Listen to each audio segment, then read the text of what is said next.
Can I borrow your voice? I'll get it back on time and pay interest, the only way I know how. I would say with Ryan for cheap laughs, but I'm trying to tell the truth here. And some truths break your heart with a shard so sharp it tears the laughter from your throat with the back end of a joke. I'll pay you back with soul-felt praise. Write your name all over my automaton skin in blue that teleports surfers from my pain to your gain.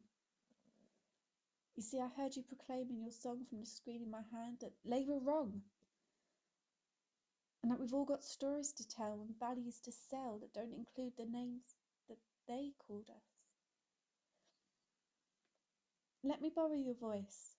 Scream to this day, I can't say they were wrong because this is my voice and it's been mute for too long. I can't be allowed to admit that I've cowered ever since they hurt me. This is the first time the words are leaving my lips tattooed in YouTube ink, indelibly marked on this faceless digital self. I need it to stay with me. Like a comfort blanket that stinks of bleach, I can't cry without it. I lose myself if I lose those words, and I'm already too covered. Earthquake, cracks and blackouts to lose the glue that holds it all together. To lose the clue to the key to the medicine cabinet that's stranded the other side of therapy. I'm going to say it, and I'm going to bond it to the digital heartbeat that connects protests and victims and abusers and artists in a web of resistance and complicity, so that it'll stay. So it'll still be there when my dismembered lips and limbs and cunt crawl towards what used to be their identity. I've stolen your voice, so I can say it with a tongue that doesn't remember the part it played in my secret with sharp reactions and vulgar actions, and pleas for acceptance. Your words left me breathless in the best way. For a second I stopped breathing, the lifetime of poison that gagged me. For a second, with clear lungs and a clear head, I felt the gut-deep, righteous, life-saving desire to scream it to the world. I am not alone. I'm not the first victim.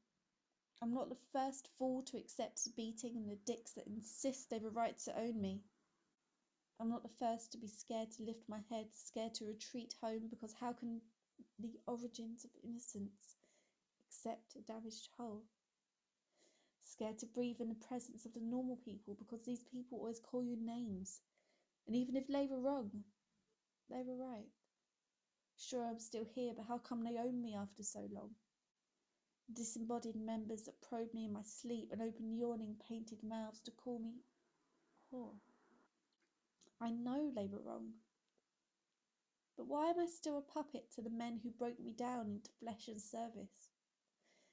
Why am I the pawn on a Victorian chessboard, a woman in red who fell off the wrong side of a fictional love affair at the age of 13 and was never the same because virginity makes me a woman or a child? A child who's a whore is an oxymoron to you. Welcome to the world I was born into. The child whore who bent over backwards and forwards to avoid the names and the games and the promises of more, who begged to be left alone and was poured into a life as sin before she'd even grown old enough to recognise God as a lie, and sin as nothing but the self-hatred that poured to be absorbed from their violent bodies into her own.